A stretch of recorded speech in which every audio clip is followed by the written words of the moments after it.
it kind of flipped everything upside down for sure for a lot of people's careers. But, you know, I am here again, and I'm going to make the most of it. How different was the summer for you? I mean, for you guys like Noah, yourself, like it seems like you're able to kind of just be a grown up and then come back and play college football, right? Like, No. I was here the whole time. so you weren't surfing all the No, time? I was not. I was jealous of Noah, that's for sure. I probably would have gotten a hole in one too if I could have played as much as him. So, yeah, I was here. I was, you know, I had a lot of work to do on my shoulder with Adam Stewart and the training staff. So I was here. You know, I was working on.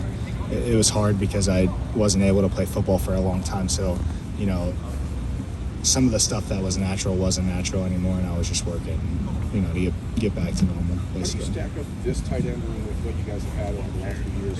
It seems like you don't, you know, Jeremy was here, Luke was here, you had guys that were the clear-cut number one tight end, and now you have a room that's sort of more of a hot spot. But how do you compare the whole room? Yeah, it's kind of interesting, kind of the different stories that we have in the tight end room now versus kind of being prototypical guys before, you know. But, you know, I think we have a great room, and I'm optimistic about our play this year. You know, it's good to have Cade back. He's a good buddy to have. You know, line up next to him is encouraging, so I'm excited about it. What makes him different? Good player. What makes Cade different? Yeah. They love asking me about Cade, Coach Wilson. They ask me about him a lot. Yeah, what makes Cade different? A lot of things make Cade different for sure. You know, I just like, you know, he's. You can tell that he has a really good upbringing. He is, you know, he's a dude that I want in my foxhole type guy. So, you know, he's not going to blame me for something. He's not going to throw me under the bus. You know, we're working together out there, and I can trust him, and it's great. You talk about rebuilding your normal. How is the pressure that you feel having an increased role? Does that play any incentive in wanting to rebuild that faster? Yeah, for sure.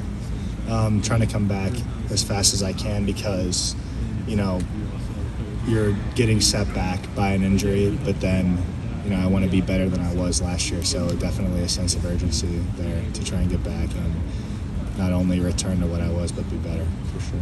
Hey, if this offense against Notre Dame needs to get a first down on 3rd and 1, what do you think? Where do you think the offense is right now in being able to execute that? We'll probably score. Pretty good. Yeah. That type of question, I'll get that type of answer. Well, let me expand then. But just in terms of, I mean, maybe you guys will do a play action and chuck it down the field and score a 60-yard touchdown, but just the offensive line, the tight ends, the running backs, the ability to maybe get a physical yard when a defense might know it's coming. As you guys work on that, Coach Wilson just talked about it a bunch. Yeah, I mean, that's one of the things that we want to make our identity is getting a tough yard for sure.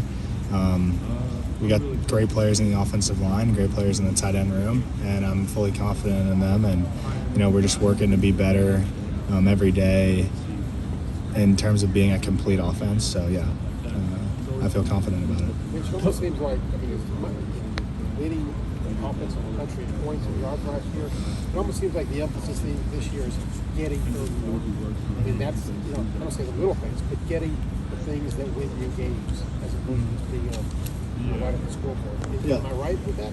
Yeah, I mean, I think we're talking about it a couple of days ago. The best offenses in the country, 3rd and 1, I think you have to be 50-60% on those. So, you know, that's the goal. We want to be the best offense in the country. So being, you know, converting those over half the time, over 60% of the time, you know, that's how we view it. Coach, we know that you've been able to carve out a role for yourself over the last few years. Do you get a sense now that established as you become, the way Coach Wilson wants to use the tight ends, that there are going to be more snaps available to you than you've ever had before? Yeah, definitely. I think, like you said, I've carved out that role for myself, and especially I play really in camp, just kind of building trust from the rest of the offense and the coaches. I think it's been going super well, and then hopefully be more expanded role, more responsibilities, and more play than ever this year. Is something like that catch and run in the Rose Bowl something you just be like, hey, look at this? Like, Yeah. let me do it. Yeah, I would say that, that's kind of the result of being able to be in that type of situation and be in when the full playbook is open. So I think that's really just a result of me kind of developing completely as a player. And then that's just kind of a bonus, I would say. Did you go into the offseason thinking that you needed to improve in certain ways for that expanded role? And what exactly were you attacking? Yeah, I mean, I just, especially with coming off of surgery or whatever, even watching last year, I think I played better than I ever have, but I could see, holes in my game that I wanted to improve even more rather than just coming back and being the same player. I think definitely in the past game, kind of studying some of our guys like Jackson, Marvin, Mecca, Julian, and taking things from them to be able to sufficiently fill that role as a pass-catching tight end, and then also, everything else from inserting for ISOs and blocking, cutting off on the edge and everything like that. Just trying to be better, always trying to improve.